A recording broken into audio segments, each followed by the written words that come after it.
afternoon. I'm Tally. Abigail. I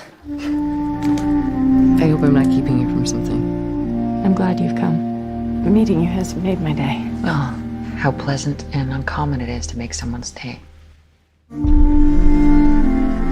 I guess I'm supposed to offer a toast. What my husband means is he's so happy to finally get together. Did you miss me? Yes. Our farm is a slaughterhouse right now. My husband is killing his hogs. And I resolved to visit you so that there would be something in my day other than his meanness. So what do you think when you think about us? I don't know how to put it into words. It's been my experience that it's not always those who show the least who actually feel. Congratulations on the film. Thank you so much. Thank you. We don't see many films these days that really strip everything away and focus on human connection and how transformative that can be. So, Katie, what was it that struck you when reading Jim Shepard's novel that made you want to produce this movie and also portray Dyer? I mean, you said it. I think it was just this incredible connection between these two women, made you feel like anything was possible. And it was just a sort of classically romantic and tragic story of love triumphing and, over all circumstances. And also that incredible pain of heartbreak and loss. And it was both of those things in one story. And I was really excited about Jim and Ron Hansen writing the screenplay. And Mona, Abigail and Tally meet at a time where they both feel this void in their lives. Do you think had Abigail's daughter been alive that she would have discovered this deep connection with Tally? Or do you think that was part of the reason that they did discover this because she wanted to feel something, she wanted to feel alive? Well, I think that perhaps it made her more open to realize and to act on the feelings that she had, if that makes sense. Mm-hmm. I think that sometimes, because she when you're so raw, you're so emotionally raw, then all of a sudden you're more connected to how you truly feel.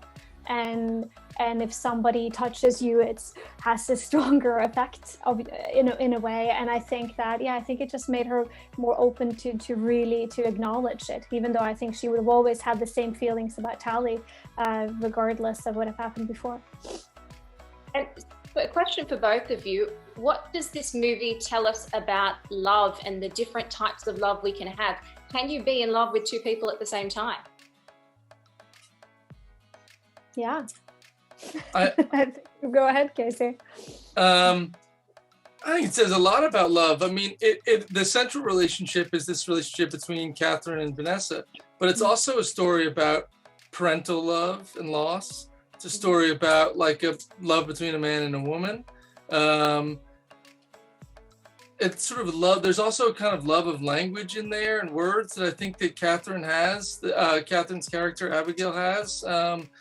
I think it's a very romantic movie because it is about all these things, and it's clear that the people who wrote it sort of are sensitive to all of that. Their parents, they're married, they're lovers, they love their writers, all of it. They really put themselves in there. And it says, I think it's just a reminder of sort of like, as you point out, all the different kinds of love that can exist, and that none of them should be shunned or shamed or stifled or whatever. I mean, and Dyer's love that he has for Abigail, just one scene in particular where Tally knocks at the door and Dyer says something along the lines of, there's that smile again. And it's like his heart to me, it came across like his heart kind of sank a little bit because he wants to give her that love, but then he also steps back to be there as a friend for her because he does love her. So why does he choose to react that way? I think because that's in his nature. He's just sort of a decent, like solid, very stable person, emotionally very stable person. And he's contrasted to Chris Abbott's character, who's like really volatile and kind of psychotic. So I think that he reacts just that way to how Vanessa makes Catherine happy in the way that for the reasons that you described, which is that he does love her and he wants to see her smiling again 3 years or so after the loss of their kid. On the other hand, it hurts him that she smiles for somebody else. So it's a nice trap. People talk about the traps that characters are in, making for good material. I think that's a really good trap that Dyer is in. And lastly, Mona, could you quickly comment on the fact that having this setting and in 1856 and not having technology, it kind of forces you to have these internal conversations with yourself that these days I feel like you would distract yourself with so that you don't have to face those. Mm-hmm. Yeah, I think in many ways it's easy to text someone or to sort of to have those, yes, you say, to just kind of put that out and get a response, you know, immediately to all those intimate thoughts, rather than to just, to internalize them.